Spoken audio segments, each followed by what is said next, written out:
First of all, I'll start off by saying that, the members of my very small group have been sharply criticised in the plenary for not attending committee meetings. And I do find it a bit surprising as I look around this room that there's not one single member of the EPP here who've got, is it 10 members or 11 members on this committee? And there's not one single, oh, he just arrived. He's just arrived, just in time to hear what I have to say. And more significantly, there's not one single member of the ECR, which is not a very big group, but has got 4 members on this committee, 3 of whom I think are British Conservatives. So perhaps some members will lay off their criticism of the EFD in the plenary. The reason I particularly come here, and why I find it particularly alarming that there's no single member of the EPP here, except for Mr. Stasny, who's just arrived and has not had the benefit of hearing Mr. Jadot's exposition, is that this is really a very, very important matter. We often talk about things which are not important, not pressing. This could hardly be more so. The thrust in any discussion, you can't do much more than define the areas of disagreement. And it seems to me that Mr. Jadot, for whom I have nothing but personal admiration, has eloquently put forward, is that export credit agencies should be made to observe the aspirations of the Union and the aspirations of the External Action Service. Now, any experienced person knows that these aspirations are frankly bureaucratic gobbledygook. And transparency is one thing, bureaucracy is quite another. And I really can imagine few things more damaging to the well-being to the success of member states' exports, which includes the UK, to the well-being of the commerce in member states, and to the level of unemployment in member states, than that export credit agencies should be subjected to some bureaucratic gobbledygook fantasy which was only written there to justify the existence of the External Action Service. Now, if I can go through the report, I will do very, very, very, very briefly. There's a reference here to, well, here we are. The common commercial policy shall be conducted in the context of the principles and objectives of the Union's External Action Service. Exactly what we've been saying. It goes on to say, there's an accuracy here. Point L says, export credit support is granted to large products with difficulties in assessing commercial credit due to high environmental risk. I'm afraid, sir, this is not true. It's because there's high commercial risk. And, for instance, the British Export Credit Guarantees Department doesn't give cover unless it can be demonstrated that cover is unavailable from the private sector. That's what export credits do. They fill in the gaps in the private sector, which in other contexts you and your colleagues are normally rather keen on. I'll go on to make the 250 billion euro figure. I'll come back to it in just a moment. And we go on again to your point 4, the regulation. The importance of specific reporting requirements. I cannot.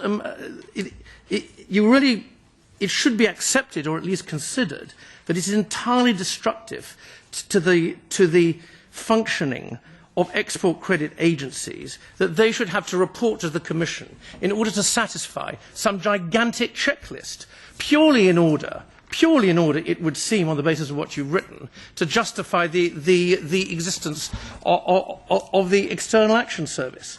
And I go on to point out that you say here, is not able to assess whether the export credit activities are in compliance with the external action goals of the Union. And that itself is entirely subjective. And the other point, oh yes, the External Action Service, well, they're all on holiday for 20 weeks of the year anyway, as came out at a hearing. And I will make my final point here, which is really the key one. Since I've had the privilege to be on this committee, serving the interests of my constituents to the best of my ability, I've had to accept and understand that many colleagues have a mindset whereby any trade agreement has tacked onto it some article relating to human rights and corporate social responsibility and the rest. Now, of course, we're all in favour of human rights and corporate social responsibility, but of course, it's basically what you say it means. Where this is a problem is that this is a direct frontal assault on 250 billion euros in value of exports from EU member states. Now, Mr. Jadot, you're the author of this report. There's 10.3% unemployment in France. I haven't been able to find out what the level of unemployment is in the west of France, which is the area which you represent. Perhaps you will tell us in your responses.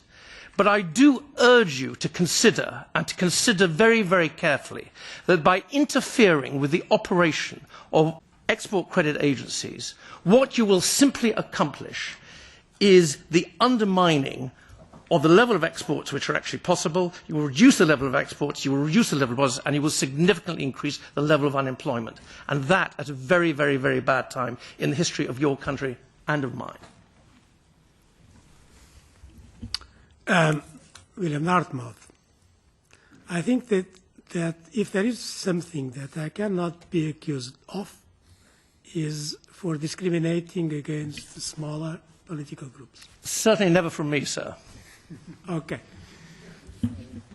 I have fairness in a very high priority. Daniel Caspary, I understand that you want to reply.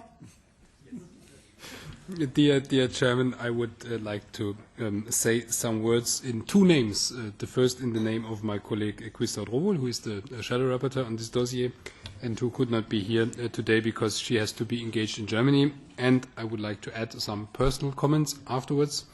And then concerning the presence of the EPP, I can convince you that there are now 20 EPP members present, because you know that normally we are voting with one vote every 10 votes, and now with my colleague Christophe Rowohl speaking first and me speaking afterwards, you can see 20 EPP votes being present here. So, im Namen meiner Kollegin Christophe Rowohl. Daniel, I only have given the floor to you to reply to William Dartmouth, because before Paul Murphy is entitled to resume his intervention. Thank you very much. I respect your chairing now.